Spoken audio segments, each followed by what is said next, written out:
Et bonjour, j'espère que vous allez bien. Je vous souhaite la bienvenue au podcast Vive avec un grand V. Je suis Véronique Girard, coach en développement personnel pour femmes d'affaires. Ce matin, je vous parle d'un sujet qui me tient à cœur particulièrement, qu'on appelle affectueusement la crise de la quarantaine. Bon, on dit crise parce que je pense que c'est ce qui fait qu'il y a un grand changement dans notre vie, mais est-ce que c'est nécessairement une crise? Peut-être pas. Et c'est peut-être une grande leçon de vie à travers cette quarantaine-là qu'on vit, une leçon d'actualiser nos valeurs, de mieux se connaître, de mieux se comprendre. Pour moi, j'ai vécu la crise de la quarantaine. J'avais pas encore 40 ans, j'avais 39 ans en fait quand c'est arrivé pour moi. Et j'ai fait le lien qui c'est peut-être pas avec l'âge qu'on a et peut-être aussi avec l'âge que nos enfants ont. Je pense que c'est ce qui fait la différence. Moi, à 39 ans, j'avais une grande fille déjà de 19 ans et une autre de 17 ans. Et donc, mes filles partaient pour l'université, le cégep. Et je crois que c'est ce qui m'a déjà mis en branle vers cette crise-là de la quarantaine parce que je me dis, OK, mes filles ont beaucoup moins besoin de moi. Je suis moins une maman dans le day-to-day, dans les actions, mais je reste leur mère quand même. Elles ont besoin de moi, mais beaucoup moins parce qu'elles veulent voler de leurs propres ailes et c'est normal. Et pour moi, c'est là qu'est arrivé, OK, à quoi je sers dans la vie? Qu'est-ce que je peux faire maintenant? À quoi je suis utile? Est-ce que j'aime encore ce que je fais? Comment je peux découvrir tout ça?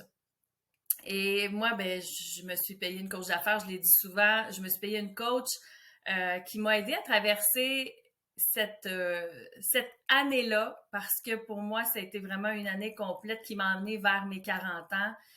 Euh, et ça a été le plus grand cadeau que je me suis fait parce que ça m'a permis justement de connaître mes valeurs, de m'actualiser, de savoir où je voulais aller dans la vie, de savoir à quoi je servais. Hein, parce que quand on a des enfants de 3 ans, 5 ans, on sait à quoi on sert, on est utile parce qu'on fait manger des enfants, on les aide à s'habiller, on les aide à faire leurs devoirs, il y a plein de choses qu'on fait pour eux. Mais quand elles vieillissent, elles ont moins besoin de nous. Et moi, je m'y étais pas nécessairement préparée et j'avais pas pensé non plus qu'en ayant mes enfants aussi jeunes, qu'elle partirait à un âge où j'étais encore très jeune. Donc, j'avais comme pas pensé à ça. Puis bon, c'est correct, c'est la vie. Mais d'avoir juste 39 ans et dire, OK, je suis déjà libre comme l'air d'une certaine manière. Qu'est-ce que j'en fais de ce temps-là? Qu'est-ce que j'ai le goût de faire? Et de voir ça comme une crise, je trouve que c'est un peu d'une certaine manière péjoratif et j'aime beaucoup le mot d'actualiser les valeurs. Et moi, je l'ai fait tout au cours de ma vie.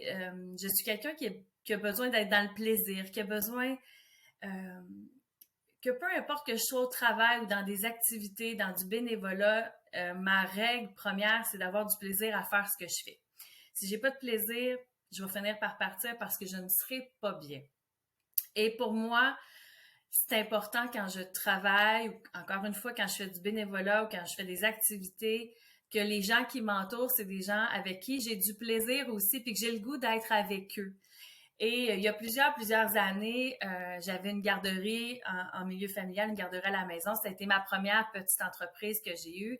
À ce moment-là, ma plus grande valeur, c'était d'être avec mes filles, d'avoir du temps pour mes enfants, d'être là pour elles quand elles revenaient de l'école, mais en même temps, bien gagner ma vie. C'était ça qui était mes valeurs. Et à un moment donné, ben, les filles ont vieilli. Et là, j'ai fait, ah, OK, j'ai envie d'aller vers autre chose. J'ai actualisé mes valeurs. Oui, ça passe par un état peut-être difficile au départ parce que là, il vient des émotions plus négatives, des émotions où on dit ah mon Dieu, je me sens plus bien. Mais pour moi, c'est un cadeau quand on a ces émotions-là parce que on est capable justement d'en faire quelque chose. OK, je ne suis plus bien. Ma vie ne me plaît pas en ce moment. Qu'est-ce que je choisis d'en faire? Donc, d'être capable de dire, OK, j'actualise mes valeurs, j'actualise ce que j'ai le goût de faire dans la vie et je vais de l'avant. Après avoir eu ma garderie, j'ai parti un gym, un centre en fait de bien-être et de santé. Au bout de quelques années, encore une fois, il y avait quelque chose qui n'était pas tout à fait aligné avec mes valeurs. Je me disais, ah, c'est pas tout à fait là que je m'en vais. J'ai encore fait un changement. Et en 2020, décembre 2020, j'ai encore fait un changement. Donc, j'ai fait plusieurs changements en plus de ma crise de la quarantaine que j'ai vécue à 39 ans. Mais tous ces changements-là m'ont permis d'être qui je suis aujourd'hui.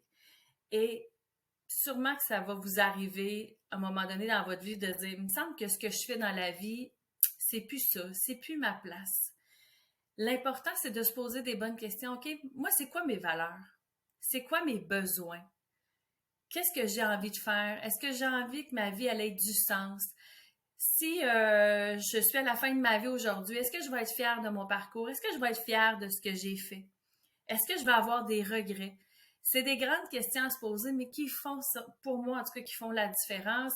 Et je sais très bien que même si aujourd'hui, à 43 ans, je suis coach en développement personnel pour femmes d'affaires, j'ai ma certification, j'ai fait un grand bout de chemin, mon chum me dit toujours, ouais, mais dans 10 ans, tu vas faire quoi? Ben, je le sais pas. Je le sais pas parce que je suis pas rendue là et je sais pas où mon évolution va être dans 10 ans.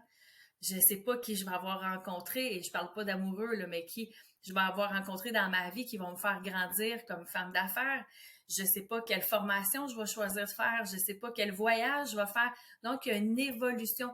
Tout ce qu'on fait, toutes les actions qu'on fait font une différence et ça fait une évolution qui finit peut-être par faire une révolution. Donc, je sais pas où ce que je vais être dans 10 ans. Il y a des gens qui sont capables de faire le même métier toute leur vie, d'avoir une grande, grande stabilité, tant mieux, et c'est parfait si pour eux, ça leur convient. Mais il y a beaucoup de gens qui se sentent déstabilisés ou qui ont l'impression d'avoir toujours changé d'idée, de ne pas être stable dans leur vie parce qu'ils ont eu soit plusieurs métiers ou qui ont fait des changements de vie.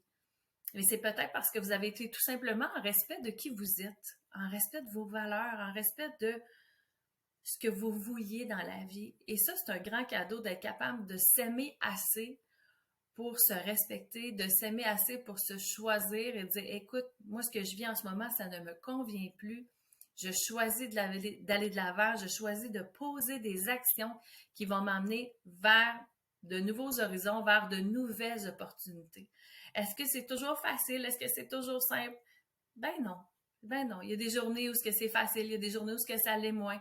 Il y a des journées où on se pose des questions, puis ça m'est arrivé de me dire, mon Dieu, je pourrais-tu, moi, être comme les autres, puis me contenter de ce que j'ai. Et c'est pas parce que je me contente pas, c'est juste que moi, je vois les opportunités, je vois ce qu'il y a en avant, puis je me dis, je pourrais faire autre chose, je pourrais faire quelque chose de différent. Et ça m'appelle dans l'actualisation de mes valeurs. Je me dis, avec ça, je vais être capable, encore une fois, d'être qui je suis. Quand je suis arrivée dans le monde du coaching, je me souviens très bien m'être dit, OK, mon âme a trouvé sa place. Ça faisait longtemps que je ne m'étais pas sentie comme ça. En fait, je pense que je ne m'étais jamais sentie comme ça. Pour moi, ça a été une révélation d'être une coach en développement personnel, d'être capable d'accompagner quelqu'un. Ça a été vraiment quelque chose d'extraordinaire pour moi. Est-ce que dans 10 ans, je serai encore là? Je ne sais pas. Je vais voir ce qui va être là pour moi. Donc, donnez-vous la chance de faire des choix. Donnez-vous la chance d'essayer, de faire de nouvelles activités, de créer de nouvelles opportunités. La semaine passée, à notre cours de yoga, Anouk nous disait, quand on fait de nouvelles postures qui sont un peu plus difficiles, ça crée de nouvelles connexions synaptiques dans notre cerveau et ça nous fait évoluer et changer. Je trouvais ça vraiment intéressant parce que selon moi, c'est un peu la même chose à partir au moment où on fait de nouvelles actions, qu'on a des nouvelles opportunités. Veut pas, il faut apprendre, on n'a pas le choix de se développer sur le moment, d'être capable de s'organiser. Et je suis sûre que ça aussi, ça crée de nouvelles connexions synaptiques et ça nous apprend des choses, ça nous fait grandir, ça nous fait évoluer. Donc, c'est normal que ce qui nous plaît aujourd'hui est différent de ce qui nous plaisait il y a 10 ans, puis va être différent de ce qui va nous plaire dans 10 ans aussi. Donc, soyez doux avec vous-même. Et pour moi, d'être capable de faire cette actualisation-là des valeurs au fil du temps qui passe, d'être capable d'être assez à l'écoute de qui je suis pour me dire, OK, ça me plaît, ça me plaît plus. Pour moi, c'est le plus grand cadeau que je peux me faire. Et pour vous aussi, c'est la même chose. C'est le plus grand cadeau que vous pouvez vous faire de vous écouter, d'être à l'écoute de vos besoins, d'être à l'écoute de vos valeurs et d'aller de l'avant avec ça. Bien sûr, quand on fait des grands changements, il faut le faire de façon écologique. Écologique, ça ne veut pas dire juste pour l'environnement terrestre, mais l'environnement de notre famille. Parce que si on bouscule tout le monde, ça se peut que ce ne soit pas écologique, même pour soi-même. Parce que même si on instaure des changements, il faut quand même les vivre, ces changements-là. Et ça se peut que ça nous provoque des inquiétudes, que ça nous provoque des moments où on n'est pas certain, des moments où on est OK, wow, je sais ce que je veux. Ah, le lendemain, on est moins sûr. Donc, plus on est capable de faire les changements en douceur, écologiquement, pour soi, pour sa famille, pour son conjoint, pour son entourage, ça permet de faire un changement qui va être un peu mieux accueilli, mais auquel on se donne le temps. Donc, on n'est pas obligé de jeter le bébé avec l'eau du bain, comme on dit. On peut prendre le temps pour faire les changements et de les regarder aller et d'être fier du cheminement qu'on fait. J'espère que ça vous a inspiré ce petit moment-là ce matin. Pour moi, il est 7h10. J'avais le goût de le faire très, très tôt. Voilà, je vous souhaite une merveilleuse semaine et au plaisir de lire vos commentaires. Vous pouvez m'écrire, ça me fait toujours plaisir, soit par la plateforme de Facebook ou d'Instagram. Donc, au plaisir et je vous souhaite une magnifique journée. Bon, j'ai bégayé. C'est pas grave, hein, on a le droit. Donc, au plaisir et je vous souhaite une magnifique journée. Bye bye.